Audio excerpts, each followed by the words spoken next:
तो दुनिया की कोई ताकत उसे कामयाब होने से नहीं रोक सकता। रमेश नाम का एक लड़का जो एक छोटे से गांव से बिलोंग करता था। इसके पिताजी की छोटी सी साइकिल रिपेयरिंग की दुकान थी। इसी दुकान से कमा कमा कर अपने बच्चे का पालन पोषण और पढ़ाई लिखाई करवाया करते थे। एक कहावत है ना कि बुरी आदतें किसी भी इंसान के सारे गुणों का महत्व खत्म कर देती है। ऐसा ही कुछ रमेश के पिताजी के साथ हुआ। इसके पिताजी शराब का सेवन करने लगे और इतना करने लगे कि इसके शराब पीने की गंदी आदतों ने पूरे परिवार को सड़क पे ला दिया। अधिक शराब का सेवन करने से एक दिन रमेश के पिताजी का तबीयत अचानक से बिगड़ गई और उन्हें अस्पताल में भर्ती कराया गया। ऐसे हालत में अब घर और परिवार का पूरा भार रमेश की मां पर आ गई।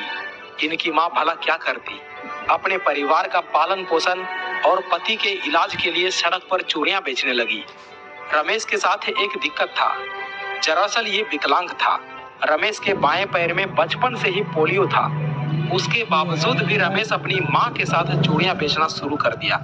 किसी तरह करके पिताजी का इलाज हुआ, लेकिन कुछ दिनों के बाद ही रमेश ने अपने पिताजी को खो दिया। रमेश ने अपनी प्रारंभिक पढ़ाई अपने गांव से ही किया।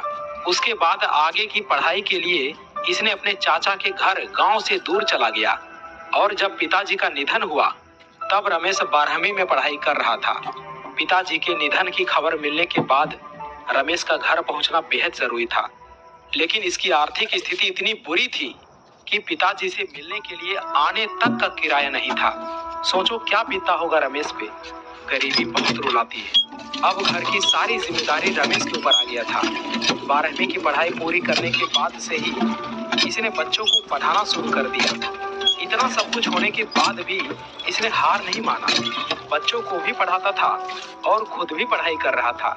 और अपनी पढ़ाई के साथ साथ इसने बीए की डिग्री भी पूरी कर ली। और अब इसे नशा चढ़ता है यूपीएससी का, क्योंकि इसे कुछ बड़ा करना था। नहीं चाहिए थी ऐसी लाइफ। अपनी गरीबी, अपने घर की हालात को सही करना था। दिन भर धूप और बरसात में माँ चूड़ियां बेचती थी, उसे भी इसे बंद कराना था। पिताजी के निधन होने के बाद पैसों की कमी के कारण मिल नहीं पाया। कहां से किसी को चैन आएगा। इसने ठान लिया कि मुझे इन हालातों को बदलना है, नहीं रहना इन हालातों में। माँ को अच्छी लाइफ देनी है, बहन की शादी करनी है। इसने दिन रात कड़ी मेहनत करके यूपीएससी की तैयारी किया और पहला अटेम्प्ट दिया, लेकिन अफसोस इसमें ये सफल नहीं हो पाया।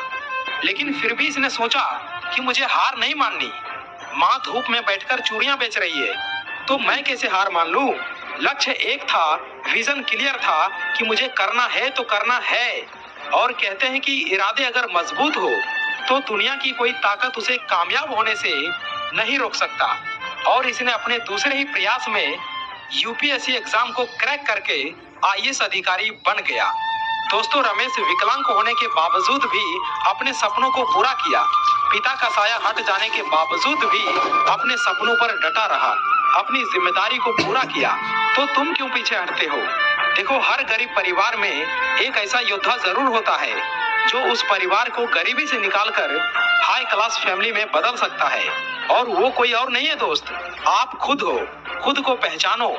कुछ समय आराम करना और ब्रेक लेना विकल्प हो सकता है, लेकिन घुटने टेक देना और हार मान लेना ये कोई विकल्प नहीं है दोस्त। उठो, जागो और तब तक मत रुको जब तक लक्ष्य की प्राप्ति ना हो जाए।